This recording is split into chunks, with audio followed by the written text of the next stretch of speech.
कुएं का विवाह। एक बार राजा कृष्णदेव राय और तेनालीराम के बीच किसी बात को लेकर विवाद हो गया। तेनालीराम रुककर चले गए। 8-10 दिन बीते तो राजा का मन उदास हो गया। राजा ने तुरंत सेवकों को तेनालीराम को खोजने भेजा। आसपास का पूरा क्षेत्र छान लिया पर तेनालीराम का कहीं अता पता नहीं चला। अचानक राजा को एक तरकीब सूझी। उसने सभी गांवों में मुनादी कराई, राजा अपने राजकीय कुएं का विवाह रचा रहे हैं, इसलिए गांव के सभी मुखिया अपने अपने गांव के कुओं को लेकर राजधानी पहुंचे। जो आदमी इस आज्ञा का पालन नहीं करेगा उसे जुर्माने में 1000 स्वर्ण मुद्राएं देनी होंगी। मुनादी सुनकर सभी परेशान हो गए। भला कुएं भी कहीं लाए ले जाए जा सकते हैं। जिस गांव में तेनालीराम भेष बदलकर रहता था वहां भी यह मुनादी सुनाई दी। गांव का मुखिया परेशान था। तेनालीराम समझ गए कि उसे खोजने के लिए ही महाराज ने यह चाल चली है।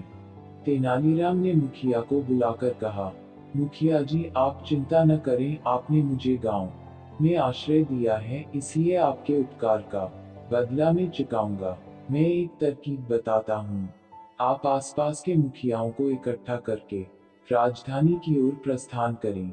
सलाह के अनुसार सभी राजधानी की ओर चल दिए।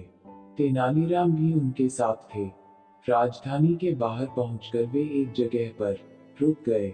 एक आदमी को मुखिया का संदेश देकर राजदरबार में भेजा। वह आदमी दरबार में पहुंचा और तेनालीराम की राय के अनुसार बोला, महाराज, हमारे गांव के कुएं विवाह में शामिल होने के लिए राजधानी के बाहर डेरा डाले हैं। आप मेहरबानी करके राजकीय कुएं को उनकी अगवानी के लिए भेजें ताकि हमारे गांव के कुएं ससम्मान दरबार के सामने हाजिर हो सकें। राजा को उनकी बात समझते देर नहीं लगी कि ये तेनालीराम की तरकीब है। राजा ने पूछा, सच सच बताओ कि तुम्हें यह अक्ल किसने दी है?